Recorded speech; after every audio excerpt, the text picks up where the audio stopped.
A good brainstorming session begins by giving children time and freedom to generate as many ideas as possible. Brainstorming is the opposite of lecturing or Mag and Jack teaching. Instead of pouring our ideas or information into the child's head, we encourage the child to pour out her own ideas at speed. Sometimes it helps if you begin the brainstorming process by giving children a set amount of time in which to generate their ideas. Please write down all the different things we can save. You have 2 minutes. Encouraging children to write without stopping helps. At the start of the process, the emphasis is on children pouring out lots of ideas without worrying if they are good or not. We will leave that more critical thinking until later in the process. That's it. Don't stop writing. Brainstorming is a very flexible method. It can be organized in many different ways, either to suit the larger lesson or to accommodate different learning styles. For example, brainstorming need not involve writing at all. It might start with children working individually, perhaps just by thinking quietly to themselves. I want you all to take 1 minute to think of some of the rights children have. The right to education, the right to play, the right to watch television. Alternatively, you might start the process with children working in pairs as a spoken activity. Now, working in groups. How many different currencies can you think of in 2 minutes? Central African franc, the dinar, the shilling, the rupee, the yuan, Peso, the ruble. Very often, children brainstorm most productively when working in a group. I want you to work together as a group for 5 minutes to think of different reasons that people save. in case you get sick, to buy a friend a present, To take a trip. to help with the bills. It often feels safer suggesting an answer when part of a bigger group. Nobody feels that they are under the spotlight.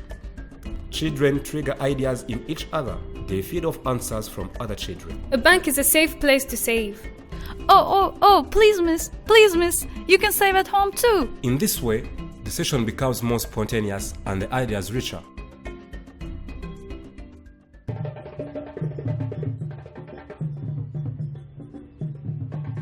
Children shouting out ideas is only the start of the process, not the be-all and the end-all. At the end of the process, of course, the teacher's role is to correct answers that are not right and to highlight the ideas that are good. Our job as teachers is to first encourage children to generate a set of ideas, then help narrow them down or prioritize them. Let's take a look at our ideas so far.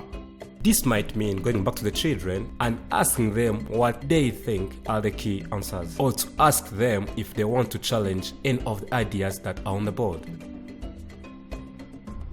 Do we all agree with all of these?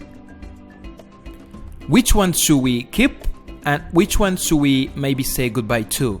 Remember, as teachers, we are challenging the answers and not the children who gave them. Let's always take care to respect the child and show gratitude for her answer, whether we agree with it or not. We could perform a play about not wasting water.